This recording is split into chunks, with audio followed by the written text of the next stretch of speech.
কথা হ'ল আজি কিছুদিনৰ পৰা অৰুণাচল আৰু অসমৰ মাজত যি এক সংঘাতৰ কথা ওলাই আছে, এইটো কোনো কাছে নহয়। আমি এটা পঞ্চায়তত নাকচ কৰিছোঁ, কাৰণ আমি ভাবোঁ দিৰাক অঞ্চলৰ বাসিন্দা হিচাপে বা স্থানীয় দল সংগঠন হিচাপে আমি সদায় ভাবোঁ যে কি নিবনুৱা সমস্যা দূৰীকৰণটো স্থায়ীভাৱে এটা সমাধান হওক। আৰু দীৰ্ঘদিনীয়া যি আমাৰ মাজত থকা অৰুণাচল আৰু অসমৰ মাজত থকা বৈবাহিক সম্পৰ্ক আৰু ব্যৱসায় সম্পৰ্ক, তাৰ মাজত কোনো এক তৃতীয় পক্ষই ঘূণে ধৰা এক প্ৰক্ৰিয়া আৰম্ভ কৰিছে। তাত আমি পঞ্চায়তে তেওঁলোকক প্ৰত্যাহ্বান জনাইছোঁ আৰু অৰুণাচল প্ৰশাসনক আমি এইটো কথা ৰিকুৱেষ্ট জনাইছোঁ। আৰু লগতে তেওঁলোকৰ স্থানীয় দল সংগঠন আৰু বৌদ্ধিক লাইনৰ মানুহখিনিসকলৰ বা ৰাজনৈতিক মানুহখিনিসকল, কাৰণ এই থাৰ্ড পাৰ্চনৰ মাজত সোমাই যাতে আমাৰ দীৰ্ঘদিনীয়া যি এনাজৰি আছে, বন্ধুত্ব এনাজৰি, তাত কোনোবাখিনিত ব্যাঘাত জন্মিছে। আৰু থাৰ্ড পাৰ্চন কোনো পাৰ্টি অসম হওক অৰুণাচল হওক, ইয়াত আমাৰ গোটেই সংগ্ৰামখনক এটা মষিমূৰ কৰাৰ চেষ্টা কৰিছে। এই কাৰণখিনি কোনো কাৰণতে আমি হ'ব দিব নোৱাৰোঁ। ভাতৃত্ববোধ সদায় থাকিব আৰু চিৰকাল। আমি আশাবাদী, যিকোনো সমস্যা সমাধানৰ ক্ষেত্ৰত আলোচনাৰ বিকল্প উপায় একো নাই। গতিকে তাত এয়াও হ'ব, ধৰাও হ'ব। গতিকে আমি আশাবাদী তৃতীয় পক্ষক প্ৰৰোচনামূলকভাৱে আমি কোনো প্ৰশ্ৰয় নিদিয়ে আমি তৃতীয়লানি আলোচনা বিচাৰিছোঁ। আৰু তৃতীয় হেৰিয়ৰ মাজত আমি প্ৰশাসন, তেওঁলোকৰ দল সংগঠন, তেওঁলোকৰ স্থানীয় ব্যক্তি, আমাৰ দল সংগঠন আৰু আমাৰ প্ৰশাসন, আমি আশাবাদী অসম প্ৰশাসনে যথেষ্ট কোঅপাৰেট কৰিছে। নিবনুৱা সমস্যাটো কেনেধৰণে দূৰ কৰিব পাৰি। 25 বছৰৰ দীঘলীয়া এটা সংগ্ৰাম। আমি যদি কওঁ এবিঘা মাটিৰে কোনোবাই কৃষকসকলে কৃষি কৰি আজিৰ তাৰিখত তেওঁলোকে স্বাৱলম্বী হৈছিল, আজি 25 বছৰ পিছত তেওঁলোকে 100 বিঘা মাটিত কৃষি কৰ্ম কৰিছে। এই সহায়খিনি কোনে কৰিছে? থলুৱা কোনো নিবনুৱাই আনি পিনি এবিঘা মাটিৰ যি ফচলখিনি আনি ইয়াত এটা দিনত এটা ভাল স্থায়ীভাৱে এটা ব্যৱসায় পাৰপ'জ দিছিল। কিন্তু পৰৱৰ্তী পৰ্যায়ত 25 বিঘা বা 100 বিঘা যেতিয়া খেতি হ'ল, কোনো থাৰ্ড পাৰ্চন পাৰ্টিয়ে তেওঁলোকৰ মাজত এটা বেলেগ এটা কুকৰ্ম ৰচনা কৰি আমাৰ যি ভাতৃত্ববোধ, আমাৰ যি এনাৰ্জি, আমাৰ যি সম্প্ৰীতি, অৰুণাচল অসমৰ মাজত থকা যি দীৰ্ঘদিনীয়া সম্পৰ্কত তাত ব্যাঘাত জন্মাইছে বুলি আমাৰ অনুভৱ হৈছে।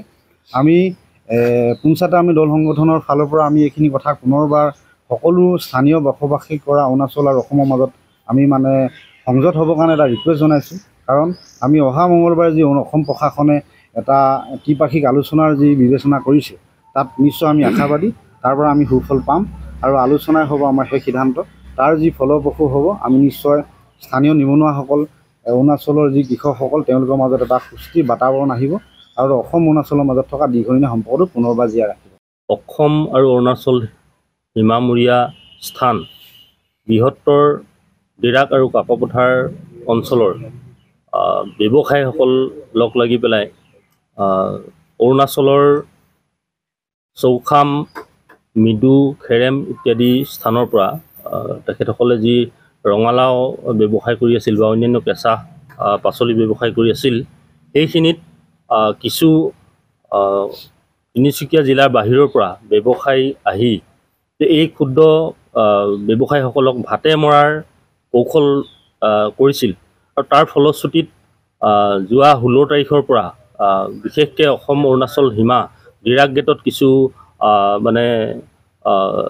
সমস্যা দেখা দিছে। যে সমস্যা এইটো কাৰণে হৈছে যে ইয়াৰ স্থানীয় যিসকল ক্ষুদ্ৰ ব্যৱসায়ী, এই ব্যৱসায়ীসকলে অৰুণাচলত ব্যৱসায়টো কৰিবৰ কাৰণে কিন্তু যথেষ্ট কষ্ট অনুভৱ কৰিছে। কিয়নো তাত কিন্তু অৰুণাচলৰ যিসকল প্ৰকৃত কৃষক বা অৰুণাচলী আমাৰ ভাইসকলৰ কোনো দোষ নাই বুলি আমি ক'ব লাগিব। কিন্তু তাত কিছু ব্যক্তি এনে ব্যক্তি আছে য'ত তেখেতসকলে পৰিচিত কৰি পেলাই আমাৰ আৰু অৰুণাচলৰ কৃষকসকল আৰু অৰুণাচলীৰ মাজত যে এটা ডাঙৰ ষড়যন্ত্ৰ কৰি পেলাই সংঘাত সৃষ্টি পৰ্যায়লৈ নিব বিচাৰিছে তেখেতসকলে। এইটো আমি পোনচাতেই নিন্দা কৰিছোঁ। আমি ইয়াত আজি মৰাণ ছাত্ৰ সন্থা আছোঁ, টাই আহোম ছাত্ৰ সন্থা আৰু দিৰাক সীমান্তৱৰ্তী ব্যৱসায় সন্থা আটাইখিনিয়ে লগ লাগি আমি এই বিষয়খিনি যাতে আলোচনা মাধ্যমেৰে সমাধান কৰিব পাৰি, তাৰ কাৰণে আমি ইতিমধ্যেই অসম চৰকাৰৰ তিনিচুকীয়া জিলাৰ জিলা আয়ুক্ত,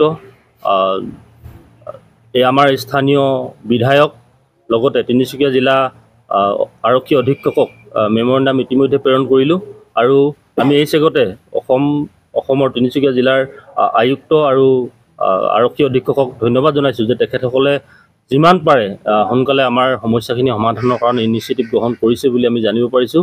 যিকোনো খবৰৰ বাবে যোগাযোগ কৰক 7099017330 আৰু 7099017110 নম্বৰত।